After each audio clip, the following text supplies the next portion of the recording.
Ok, pues sean todos bienvenidos. Buenas noches a todos. Y pues vamos a empezar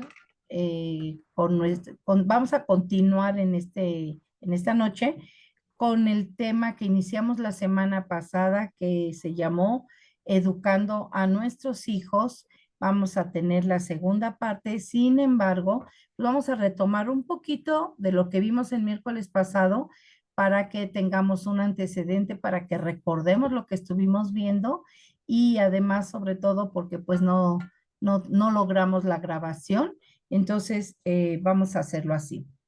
Padre, te damos infinitamente las gracias, Señor, por este tiempo que hemos dispuesto, este tiempo en el cual tú nos has convocado para poder estar aquí reunidos y unidos en tu nombre a la distancia también, Señor, pero con un mismo espíritu. Te pedimos en el nombre de Jesucristo, nuestro bendito Señor, que tú vengas, tomes tu lugar, espíritu de Señor y Dios y Rey, de director, de consejero, de maestro, y tomes nuestro ser entero, tomes el control de tal forma que la palabra quede verdaderamente grabada en nuestra mente, en nuestro corazón, conforme a tu palabra, Señor, conforme a tu promesa que tú le escribirías. Y Señor, nos ponemos en tus manos, reprendemos todo aquello que nos quiera distraer o que quiera impedir que tu palabra y tu espíritu fluyan con poder, Señor, en esta noche. En Cristo Jesús te damos las gracias y te lo pedimos. Amén. Amén. Ok, chicos, pues entonces recordemos un poquitito nada más, vamos a hacer un recordatorio acerca de lo que estuvimos viendo la semana pasada.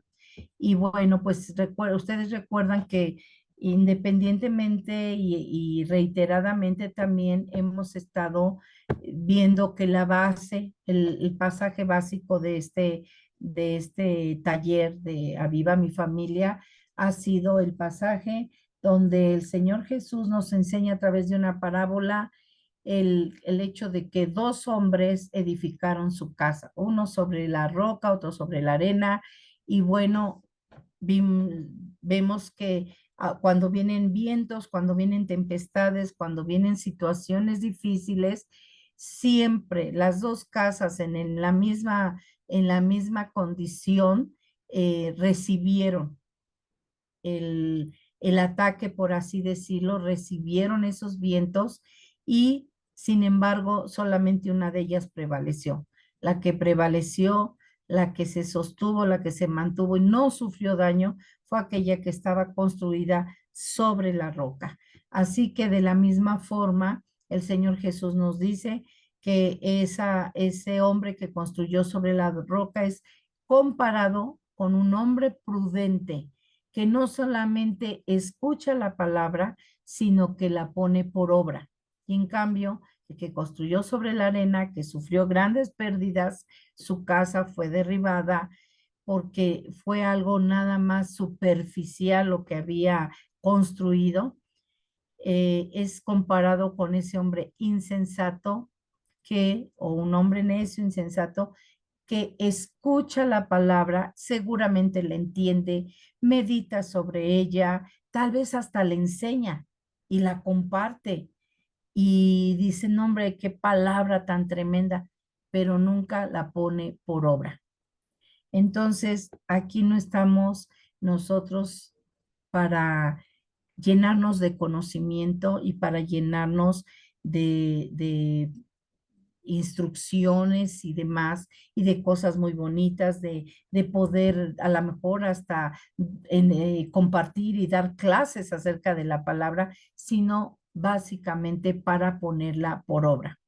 Así que, pues, cuanto más, tocando ya el tema que nos trata en esta noche acerca de la educación de nuestros hijos, cuánto más debemos ser esos hombres sabios que escuchamos la palabra y la ponemos por obra porque en su momento va a dar fruto y fruto apacible, fruto de bien, fruto que va a durar, un fruto que no va a ser perecedero, sino que se extenderá sobre nuestros hijos y sobre todas nuestras generaciones.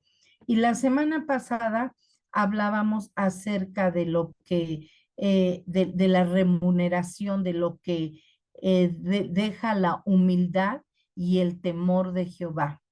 ¿Qué es lo que dejaba? Decíamos la vez pasada, riquezas, honra y vida.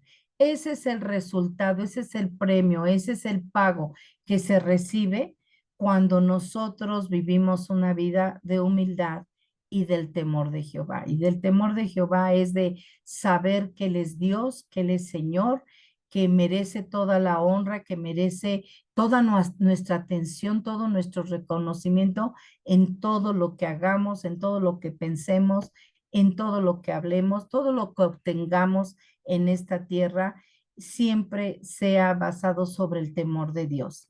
Así que también veíamos la semana pasada que espinos y lazos hay en el camino del perverso, o sea, todo lo contrario. Y si nosotros nos damos, si nosotros nos damos a la tarea de meditar en esto, pues podemos ver que en nuestras manos tenemos un enorme tesoro que Dios puso a nuestro cargo para que la vida de nuestros hijos sea guiada, sea enseñada, sea llevada por el camino del temor de Dios y por el camino de la humildad, para que, como decía allí el proverbio allí en 22, que dice que el que guarda su alma se alejará de ellos, se alejará de una vida de perversidad, de una vida de espinos, de una vida de lazos. Y por otro lado decíamos, y tomamos el versículo donde dice, instruye al niño en su camino y aun cuando fuere viejo, no se apartará de él. Y hacemos el comentario de que eso de instruir al niño en su camino, es importante que nosotros sepamos leer la palabra y se está hablando del camino del niño. Instrúyelo mientras él está caminando. Mucha gente lo interpreta como instruye al niño en su camino, refiriéndose al camino de Dios, pero no dice eso, sino en el camino del propio niño, durante su enseñanza, durante su desarrollo, su crecimiento, mientras él se va desenvolviendo. Nuestro deber como padres es instruir a nuestros hijos, irlos instruyendo, y de nosotros va a depender si los instruimos en un camino de bien o en un camino de perversión, en un camino de tibieza, en un camino de debilidad, en un camino de incredulidad, en un camino de rebeldía y demás, o lo instruimos en un camino de rectitud. Y lo que dice la palabra, y porque lo dice la palabra, sabemos que es cierto, que aun cuando fuere viejo ese niño, es decir, cuando ya haya crecido, cuando ya haya madurado, cuando ya sea adulto o anciano, no sé, no se va a apartar de su camino, porque en eso fue instruido. Así es que es una enorme responsabilidad la que nosotros tenemos, el saber instruir a nuestros hijos bajo los preceptos de Dios, bajo la gracia de Dios, bajo la palabra de Dios, bajo toda esa voluntad de Dios para nosotros, que sabemos que esa voluntad de Dios es buena, es agradable y es perfecta. Entonces, veíamos nosotros varios aspectos y hablábamos también en una primera instancia acerca del ejemplo. Y así a grandes rasgos, pues decíamos que es muy fácil decirle a los niños, no grites, no digas malas palabras, no andes con malas amistades, no hagas cosas incorrectas, no robes, no pelees, no seas rebelde. Es muy fácil darles esas instrucciones y tratar de darles esas instrucciones para que ellos las sigan, pero lo difícil es que ellos lo vean en nuestro ejemplo. El punto es que si yo le doy a un niño, a mi hijo, una instrucción buena, una instrucción positiva, debe ir respaldada con mi ejemplo, debe ir respaldada con lo que yo hago. Todo el mundo conocemos el dicho ese de que tus palabras, tus hechos hacen tanto ruido, tanto escándalo tus hechos, que no me permiten escuchar lo que dices. hablas más con tus hechos, hablas más fuerte con tus hechos que con tus palabras, aunque hables gritando. Tus hechos son los que delatan realmente quiénes somos, cómo vivimos, qué pensamos, qué creemos, y muchas veces eso, no me- muchas veces, finalmente siempre eso va a ser el resultado de lo que los hijos van a ver en nosotros, de lo que los hijos van a aprender de nosotros. Nuestro ejemplo es muchísimo más importante que lo que nosotros les podamos decir con palabras bonitas, con instrucciones bonitas.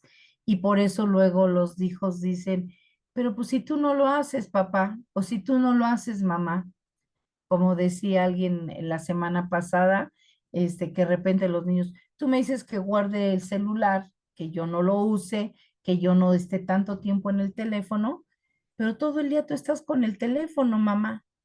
Imagínense qué situación tan, tan retadora para un padre el que un niño pequeñito te llegue a decir, no quieres que yo tenga juegos, tú quieres que yo no pase viendo videos tal vez, pero todo el tiempo tú sí lo estás haciendo, papá o mamá, como quiera que sea. Entonces, el ejemplo es básico, básico para dar enseñanza e instrucción a nuestros hijos. Por otro lado, hablamos de la corrección, ¿recuerdan? Estuvimos hablando de que mucha gente piensa que la corrección es algo que se debe obtener, que podemos lograr en nuestros hijos a través de esa varita famosa que muchos usan o a través de que muchos que ni usan la vara, usan tal vez la chancla, usan el cordón de la plancha, usan los gritos, usan los castigos para tratar de corregir a los hijos. Pero nosotros acabamos de ver, terminamos viendo allí en Proverbios 16:6, terminamos viendo que con misericordia y verdad se corrige el pecado. Y con el temor de Jehová, los hombres se apartan del mal. El Señor nos da esa palabra clave, básica, profunda, verdadera, para poder nosotros tomarla para corregir a nuestros hijos. Misericordia y verdad. Y esta verdad, cuando habla aquí que con misericordia y verdad, bueno, pues sí, el amor, la compasión, el saber que seguramente se equivocan, como nos equivocamos nosotros, que seguramente están desorientados como alguna vez lo estamos nosotros o lo estuvimos, pero finalmente el amor de nosotros va a cubrir todos esos errores y con esa misericordia vamos a poder corregirlos e instruirlos para que ellos regresen al camino, para que ellos anden en un camino correcto. Pero además dice allí que con verdad, lo que decíamos en el punto anterior. Si yo a mi hijo le digo, tú no digas mentiras, tú a mí siempre háblame con la verdad. Por ejemplo, ¿no? Ahorita viene al caso, háblame con la verdad, tú siempre dime lo que hiciste para que yo sepa qué es lo que tengo que hacer. Pero de repente llegan a tocar la puerta y llega la comadre, la vecina, el cobrador, no sé quién tantas personas pueden llegar y lo primero que les dicen los papás a los hijos, no abras, no abras, que crean que no estamos, una o la otra. Ábrele y dile que no estoy. Y de repente así como que el niño, ¿y eso no es mentira? Eso no es mentira porque aquí estamos todos y tú me estás pidiendo que yo diga una mentira. O dile a tu maestra que no, que estaba cerrada la papelería. O dile a tu maestra que tu papá llegó muy tarde o que tuvimos que ir a ver a tu abuelita cuando pues toda la tarde se la pasó la señora viendo las telenovelas tal vez y no cumplieron con la tarea. No sé, pues hay tantísimas situaciones que se pueden dar en una familia, en un hogar y el niño está viendo que sobre mentiras se le está queriendo educar y con mayor razón cuando se le está queriendo corregir con actos de mentiras. Así que con misericordia y verdad es con lo que la palabra de Dios nos dice que hemos de corregir a nuestros hijos. ¿Quiénes de nosotros no deseamos con todo nuestro corazón cuando nos equivocamos, cuando la regamos, cuando incluso tal vez cuando pecamos, no lo sé, que el Señor a nosotros nos corrija con misericordia y con verdad? Quisiéramos no tener que pasar por un castigo, no tener que pasar por una disciplina fuerte, sino quisiéramos verdad y quisiéramos compasión y quisiéramos misericordia. Entonces, hablábamos acerca de que la vara no es una herramienta de ejecución, de martirio, de corrección a través de golpes y maltratos. La vara era un instrumento de medición que se usaba, que usaban los judíos y que lo que hacían ellos a través de la medida de la vara era corregir lo que se saliera de las medidas que ellos hacían. Si una vara medía tal vez lo que ahorita podríamos decir 1 metro y algo medía 8 metros y medio o 5 metros y cuarto y demás, bueno, pues ellos veían hasta aquí son los 5 metros y estos 15 a otros 20 centímetros hay que corregir o hay que aumentar o hay que quitar, pero era con el propósito de corregir medidas, no corregir acciones y actitudes de las personas. Ahora vamos a ver el punto que sigue, es el punto de la disciplina. ¿Quién me ayuda, por favor, a, a leer en Efesios capítulo 6, verso 4, por favor? Efesios 6, 4.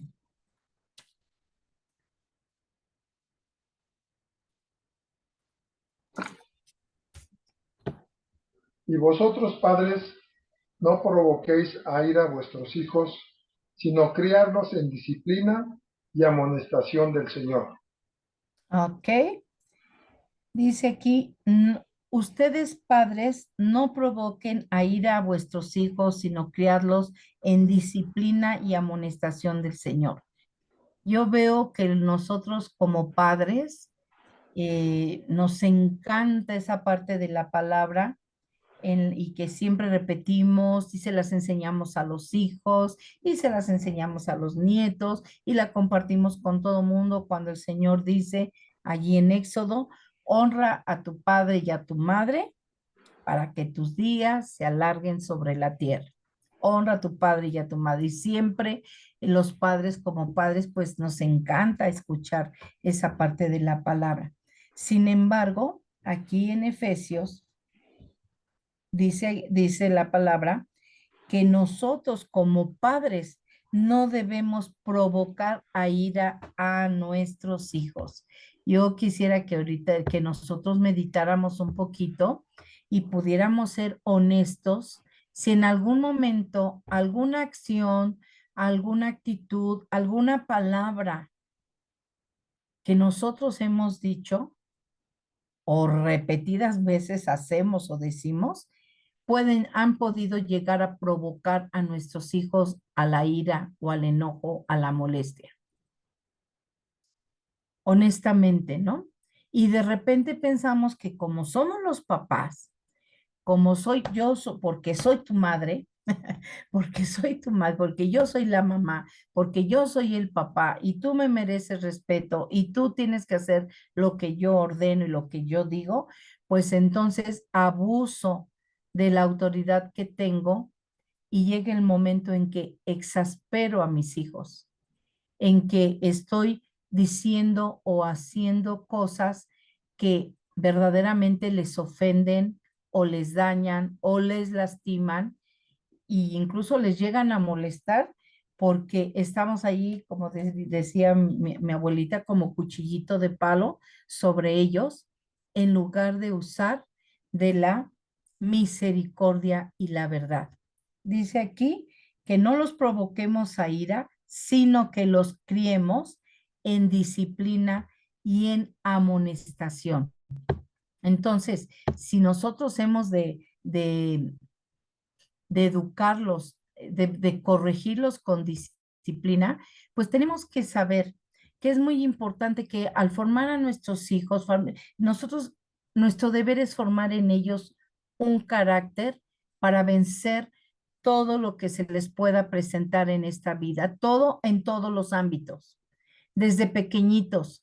Yo creo que no habemos una sola persona, algunos nos han tocado más guamazos que a otros, que desde chiquitos, desde que dices, bueno, y aquí así como que despiertas y dices, bueno, ¿y esto qué, de qué se trata? Cuando ya tienes los guamazos encima de las circunstancias, de las situaciones, empiezas a ver que tu carácter se está formando. Y esto, obviamente, ese carácter no debiera ser formado a través de golpes, a través de insultos, a través de autoritarismo por parte de los padres, sino a través de la disciplina.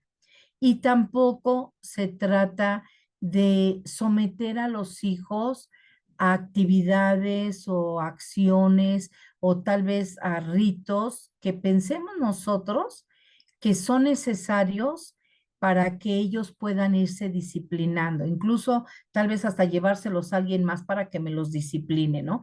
Y los llevo con el psicólogo y los llevo con el médico y los llevo para que me eduquen al hijo, para que me lo disciplinen, porque yo ya no puedo con él o yo ya no puedo con ella.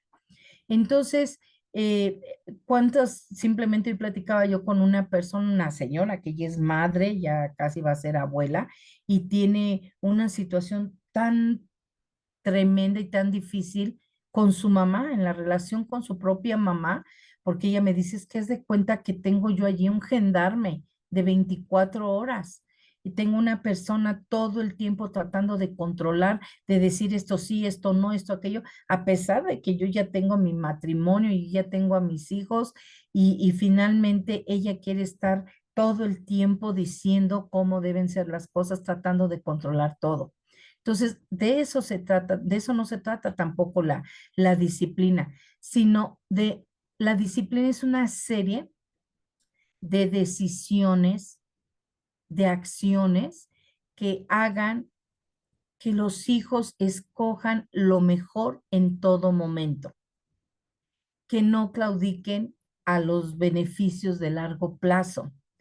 Esto, ¿qué quiere decir? Que muchas veces nosotros eh, queremos tomar el atajo. Y como nosotros lo hemos hecho así, queremos hacerlo también con los hijos. O sea, el disciplinar es saber, yo lo comparo con la palabra que dice Pablo, yo golpeo mi cuerpo, yo golpeo mi ser. Y yo no me imagino a Pablo dándose de latigazos, ¿verdad? O dándose de azotones contra la pared. Simple y sencillamente ese dominio propio, esa condición de poder autodominarse, de poder tener ese autodominio, tener esa persistencia en poder lograr todo lo que se propone sin cambiarlo por todo aquello que se me va presentando en el camino en lo que llego y entonces ya claudiqué, ya no llegué al propósito.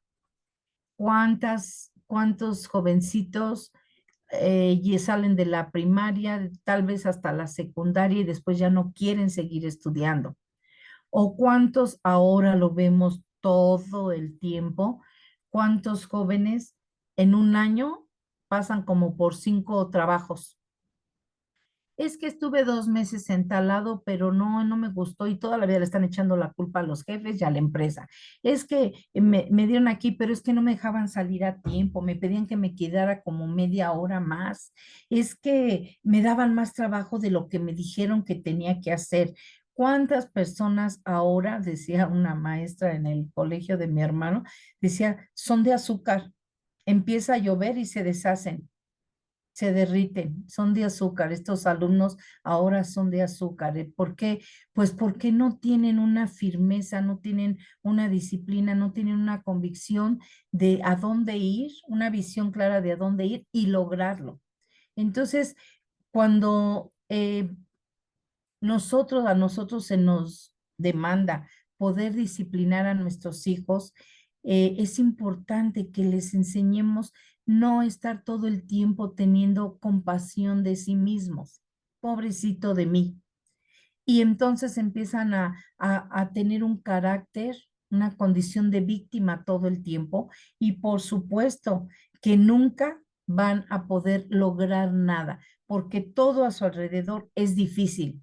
Todo a su alrededor es malo para mí. Nadie me quiere ayudar, nadie me puede ayudar, nadie quiere mi bien y pues yo, pobrecito de mí o pobrecita de mí, pues yo sola no puedo. Cuando de repente se encuentran solos en la vida, pues ahí tenemos un montón de fracasados, un montón de gente que dice, bueno, pues es que ya no me queda de otra, porque pues ahora voy a tener que hacer esto, ahora voy a tener que salir a vender, voy a tener que ir a tocar puerta por puerta, voy a tener que regresarme a la casa o vivir con mis padres de por vida, porque pues nomás yo ya no, nunca se le formó carácter a ese hijo. Necesitamos nosotros entender que el hecho de disciplinarlos ni tiene que ver con maltratos, ni con gritos, ni sombrerazos, simplemente con disciplina, con una constancia, con una consistencia.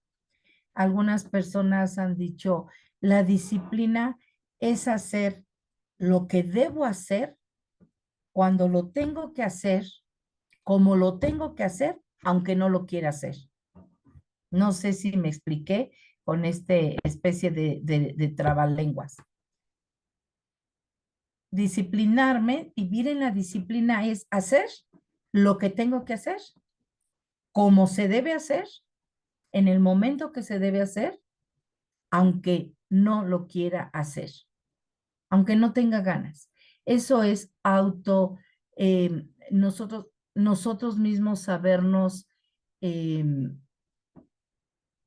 sabernos sujetar, saber que tenemos ese dominio para poder llegar al propósito que queremos lograr, al propósito, al lugar donde queremos llegar. No nada más el que ya no pude con esto y ahí nos vemos, hasta ahí llegué. La persistencia, la tenacidad es lo que nos va a llevar a poder llegar a poder obtener los logros y los objetivos, los propósitos que nos hemos planteado. Así que, ¿cómo formar en ellos, en los niños, un corazón en nuestros hijos, no nada más en los niños? ¿Cómo formar un corazón agradecido si los padres siempre viven quejándose de todo lo que tienen? Si tienen un departamento, ay no, es que esto está tan chiquito, yo quisiera tener una casa. Si tenemos una casa más grande, ay no, esto es mucho que hacer, yo quisiera algo más chiquito, ¿no? Si tienen un trabajo, el que sea, si se tiene un trabajo, ay no, es que eso de estarse levantando tan temprano y tan lejos, regresar todo el tiempo quejándose de lo que tienen en lugar de disciplinarse para sacar el mejor provecho de lo que se tiene y entonces en algún momento buscar una mejoría. Pero si desde un principio nosotros, en lugar de ser agradecidos, en lugar de poder aprovechar lo que tenemos y poderlo hacer prosperar, nosotros estamos todo el tiempo quejándonos, por supuesto que nuestros hijos van a seguir el mismo ejemplo. Es que si yo tuviera otra maestra, es que si mi maestra fuera la otra, es que si no tuviera que ir en combi, si yo pudiera ir en carro, es que si yo tuviera los zapatos de fulanito, los tenis de fulanita, la ropa, el teléfono que tiene fulanito de tal, porque ahora ya no son juguetes, ahora son los aparatos. Toda la vida el niño va a vivir inconforme, pero indisciplinadamente. No va a saber esperar el tiempo necesario y el tiempo preciso para poder obtener lo que se propone. Y por supuesto que la disciplina requiere de metas, de propósitos, de objetivos. ¿Qué es lo que quiero? Ya lo tengo bien sabido. Lo tengo claro, qué es lo que quiero. Ahora, ¿qué es lo que tengo que hacer para llegar hasta allá? Y en el camino no perderme, en el camino no salirme, en el camino no dejar mi propósito principal por quedarme con las cosas pequeñas que se van presentando y entonces nunca jamás mi carácter estará siendo un carácter disciplinado. Nunca va a haber el fruto real que estoy deseando porque me quedé en el camino con las migajas, por así decirlo, de lo que se me fue presentando. Por otro lado, tenemos el trato hacia los hijos. Vamos a leer Lucas capítulo 6, verso 31, si alguien me apoya. Lucas 6, 31.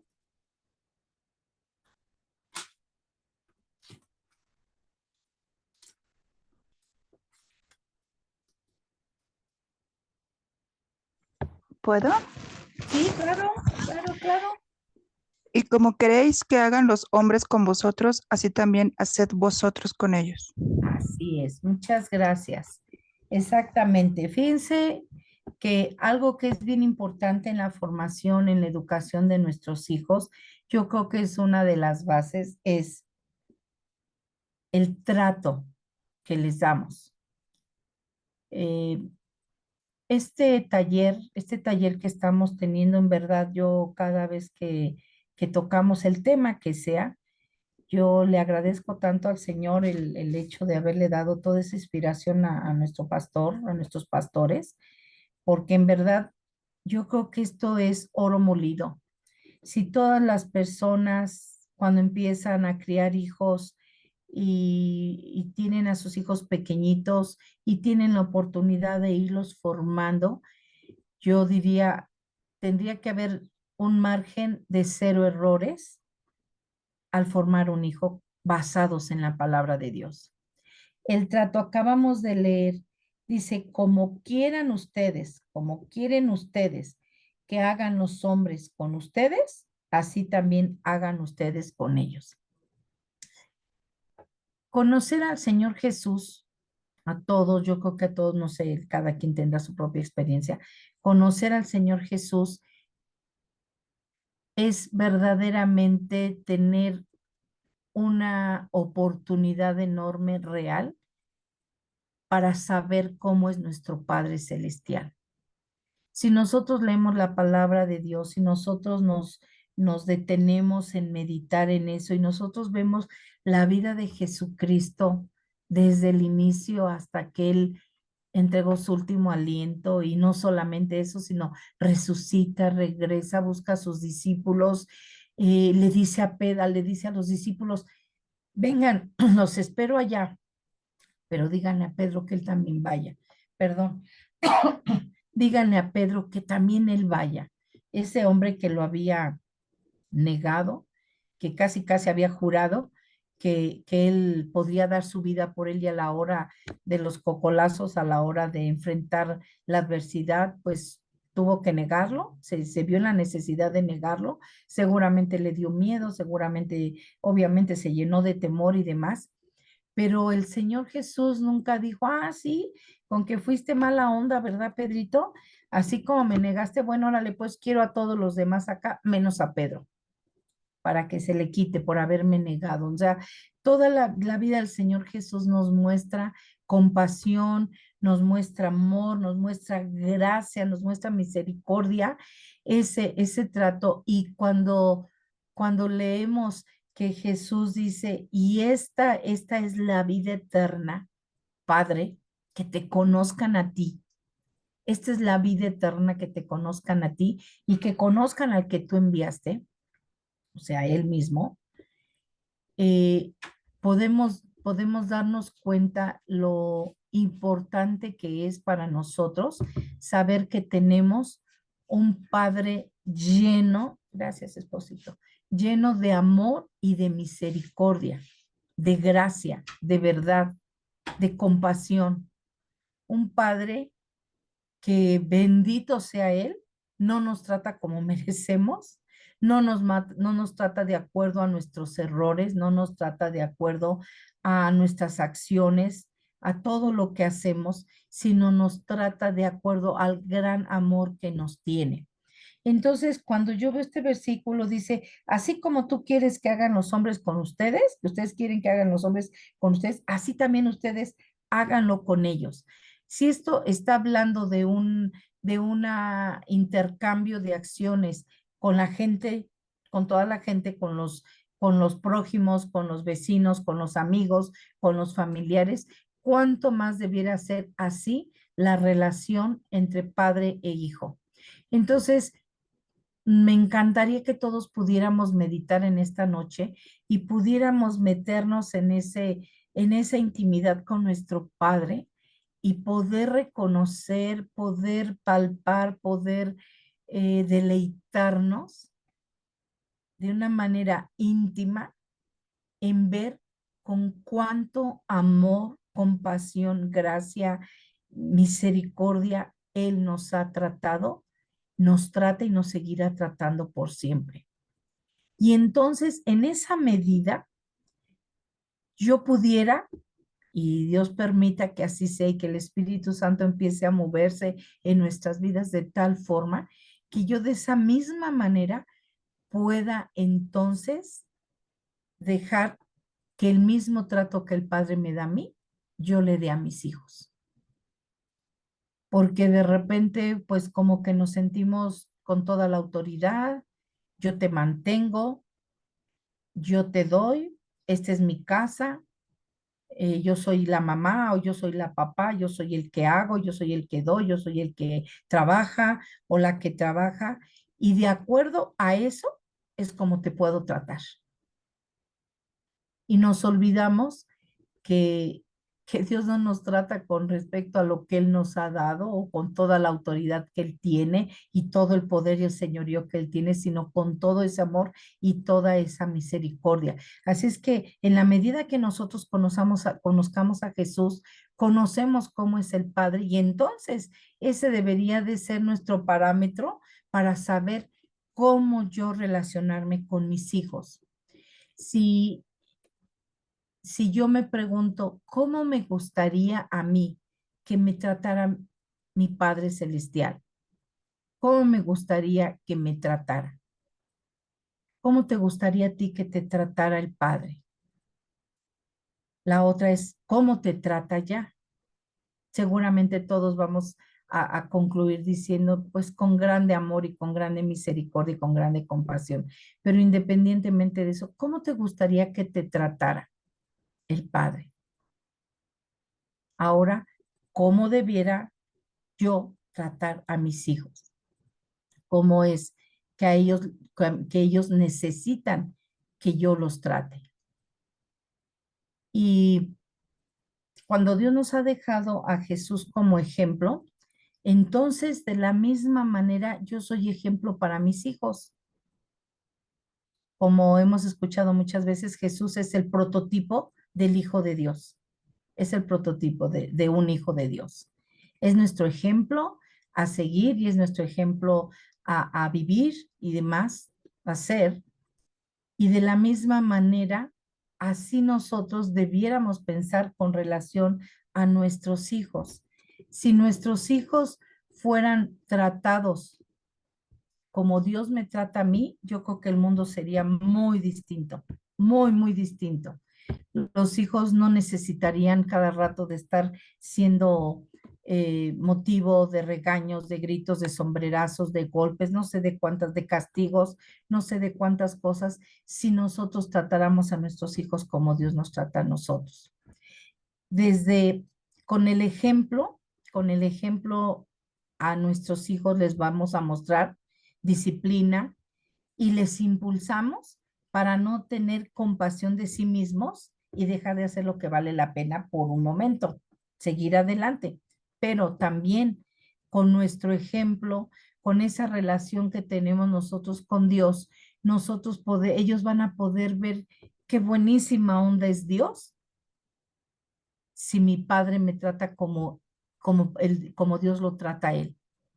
Fíjense que para muchos de nosotros, yo creo, no sé ustedes qué piensen, pero al menos sí puedo decirlo yo, para muchos de nosotros yo creo que es difícil tener una visión de paternidad una visión de un buen padre, de cómo es Dios como padre, porque el ejemplo que tuvimos en esta tierra de nuestro padre terrenal, no sé ustedes, pero fue muy distinta distinta a lo que ahora tenemos con Dios, con Señor Jesús.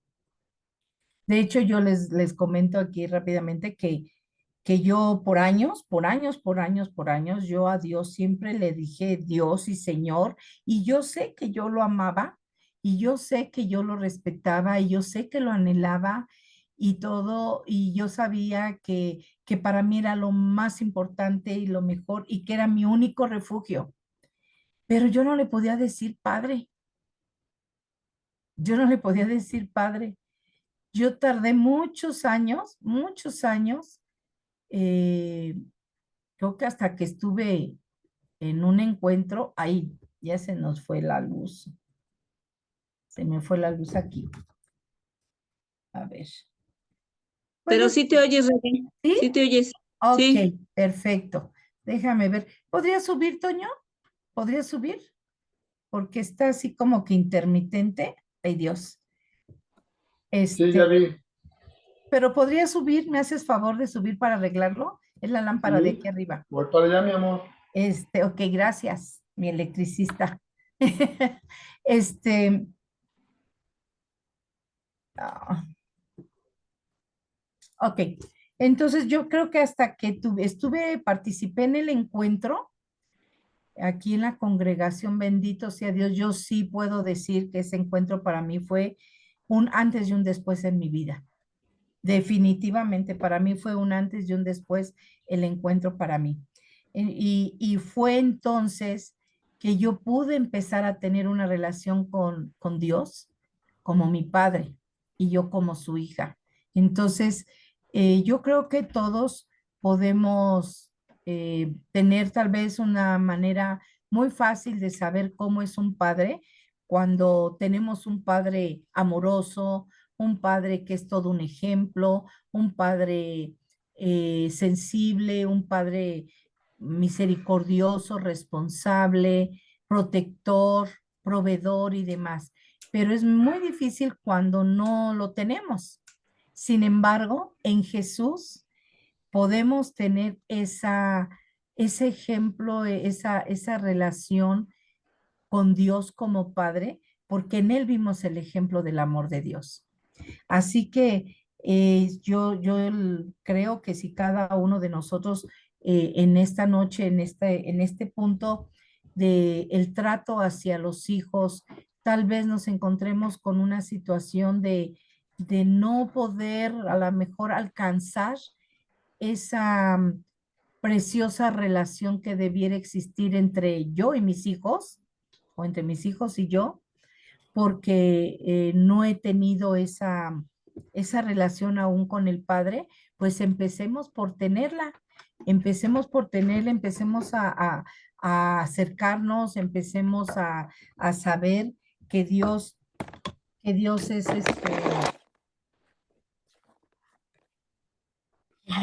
¿cómo se llama? El que nos ayuda, el que nos enseña, es el ejemplo. eh,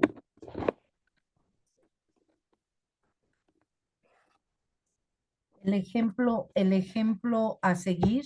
Jesús nos enseñó cómo es ese Padre. Jesús nos enseñó el amor que Dios tiene hacia nosotros y así que de esa manera nosotros podríamos verdaderamente empezar a tener una nueva relación con nuestros hijos.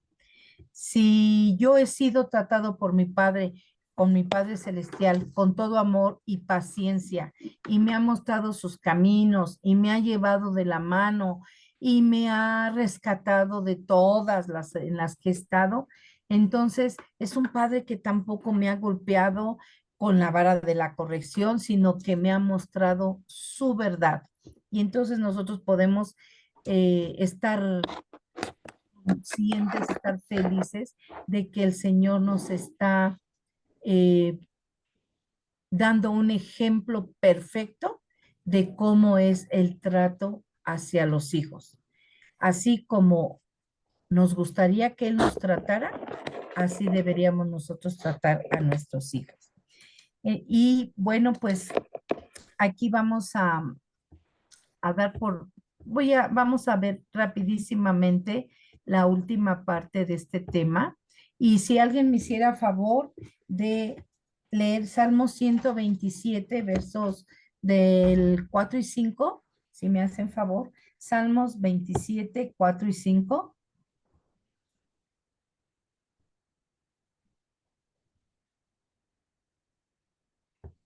Quien no tenga, por favor. ¿Salmos qué, Rebe? 27, 4 y 5, por favor. ¿Lo leo, Rebe? Sí, por favor. Una cosa he demandado a Jehová, esta buscaré, que esté yo en la casa de Jehová todos los días de mi vida para contemplar. Perdón, Tetecita, es Salmo Sí. 127. Ay, Perdón. perdóname, estoy No, leyendo. ¿A quién es? Perdón, era 127 con este relajo de la luz. Salmo 127, ¿qué? 4 y 5. Perdón, 127, o sea, el verso 1, 4 y digo, el 5. capítulo 1. 127, 4, versículos 4 y 5. Oh, ok, ya me perdí. Salmo 127, versículos 4 y 5. Yo Sí. lo tengo, pero es otra versión. ¿Sí? Ajá. Dice, los hijos que no nacen en la juventud son como flechas en manos de un guerrero. Feliz el hombre que tiene muchas flechas como esas. No será avergonzado por sus enemigos cuando desafían de ellos ante los jueces. Ajá, supongo que dice ahí en el versículo que donde empezaste, los hijos que nos son nacidos en la juventud. Dice, los hijos que nos nacen Ajá, son ricas bendiciones ok. Sí, es que del Señor. habíamos entendido, creo que no nacen, sino nos nacen, o sea, los hijos que hemos tenido en la juventud. Muchas gracias, Fabi. Dice aquí la otra versión, como saetas en manos de he aquí desde el verso 3, he aquí herencia del Señor son los hijos, cosa de estima el fruto del vientre. Como saetas en manos del valiente, así son los hijos habidos en la juventud. Bienaventurado el hombre que llenó su aljaba de ellos, no será avergonzado cuando hablare con los enemigos en la puerta. Entonces, yo creo que la mayoría de nosotros hemos ya tomado nuestra célula. Este es este es un pasaje que está ampliamente explicado acerca de las saetas, de que aquí se ejemplifica a los hijos como saetas, como flechas, dice, como flechas en manos del valiente. La aljaba era como una especie de botecito, de un bote largo que los guerreros, los soldados de aquel tiempo llevaban en la espalda llenos de saetas, y de aquí era de donde sacaban ellos esas flechas para poder cargar su arco y poder defenderse, o tal vez las usaban para cacería. El punto es que una saeta tiene un propósito, un único propósito: dar en el blanco. Dar en el blanco. Una flecha tiene un propósito: dar en el blanco. Tal vez o algunos lo tomen como deporte y no les importa si se va para acá o para allá, pero cuando yo he visto incluso en las Olimpiadas los tiros al arco, la disciplina de tiro al arco, de tiro al blanco, nosotros vemos que son extremadamente precisas esas flechas, es extremadamente preciso la manera en que están fabricadas. Seguramente, yo no sé si a manos y de qué manera son tratadas, pero el punto es que deben estar hechas de una forma que puedan dar en el blanco. Y aquí la palabra de Dios nos dice que son nuestros hijos, todos los hijos, así como nosotros ya somos hijos de Dios. Y Dios espera de ti y de mí, como sus hijos, que demos en el blanco, que no nos desviemos ni izquierda, derecha, que no seamos débiles de tal manera que podamos llegar hasta el punto donde, que se quiere alcanzar y no quedemos a la mitad, así como se espera que tengan firmeza, que Dios de esa manera, dice aquí que de esa manera son los hijos que se tienen en la juventud. Y bueno, por otro lado dice, bienaventurado 1000 veces bendito el hombre que llenó su aljaba de ellos, porque no será avergonzado. Si la palabra los describe como saetas, entonces entendemos perfectamente que son un objeto, son una arma, son una herramienta que está diseñada para dar en ese blanco, en ese propósito. Pero algo que es muy importante, son saetas en manos del valiente. ¿De qué serviría que hubiera unas saetas preciosas, sumamente terminadas con perfección, elaboradas con los mejores materiales, firmes, precisas, con toda la precisión que pudiera existir, en manos de un cobarde, en manos de una persona que no tiene ni idea ni para qué sirven las saetas, en manos de una persona que les da mal uso? Yo no sé ustedes, pero a mí yo he conocido personas que tienen juegos de flechas como adorno en la pared de su sala, en sus salas, en algunos lugares, sobre todo gente que vive en el bosque, tienen allí como si fueran tal vez un trofeo, un recuerdo, un adorno, no lo sé. Y para eso no son las saetas. Las saetas son para dar en el blanco, para defensa, y son una arma de defensa también.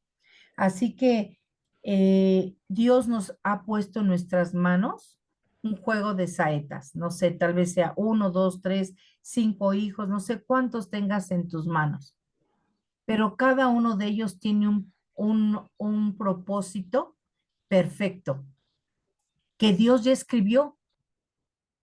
Imagínense qué responsabilidad tan enorme. El propósito, Dios ya lo escribió. La saeta, Él la formó, Él la diseñó y la puso en tus manos. Lo cual quiere decir que Él te vio a ti como un valiente. No se le entregó a alguien más, porque cree de ti que eres una persona valiente, que le va a dar el mejor uso y que vas a hacer todo lo necesario, todo lo posible y tal vez hasta lo imposible, porque esa saeta cumpla su propósito y dé en el blanco. No es responsabilidad de la saeta, ¿estamos de acuerdo? La saeta está en nuestras manos. De nosotros depende cómo la vamos a formar, cómo la vamos a cuidar, cómo la vamos a lanzar. Y en todo este capítulo que hemos estado viendo, a través de la palabra de Dios, hemos recibido, yo creo, yo espero que así sea, instrucciones precisas, concretas, perfectas de cómo poder lograrlo. A través de la enseñanza que Dios nos da y a través del ejemplo que tenemos en Él mismo. Entonces, hoy quiero decirte que el Señor te ha visto a ti como un valiente, un perfecto valiente. No escatimó el poner en tus manos saetas, no sé cuántas, pero no escatimó en poner en tus manos saetas. Te vio una persona digna de poder usar esas saetas con sabiduría, con destreza, con mucho cuidado, seguramente también con mucho amor, con mucha convicción de que deben llegar al punto para el cual fueron diseñadas, dar en el blanco. Así es que esas saetas preciosas que el Señor nos ha dado, nuestros hijos, que ha puesto en nuestras manos, llegarán al destino, llegarán al punto perfecto que Dios ya diseñó para ellos, y en gran manera es responsabilidad tuya y mía como padres. El que ellos lleguen a donde Dios pensó que deben llegar es responsabilidad de nosotros. Él ya los puso allí. Él no tuvo problema en confiar en ti y en mí para que esas saetas llegaran al lugar donde deben llegar. Ahora, ¿qué tenemos que hacer nosotros? Pues poner atención, ser como ese hombre sabio que escucha la palabra, la atiende, la aprende, pero la pone por obra. ¿Ok? Entonces, con este punto estamos terminando este tema y bueno, pues voy a detener la grabación para que los comentarios comiencen a partir de este momento, ¿ok? Las aportaciones, las preguntas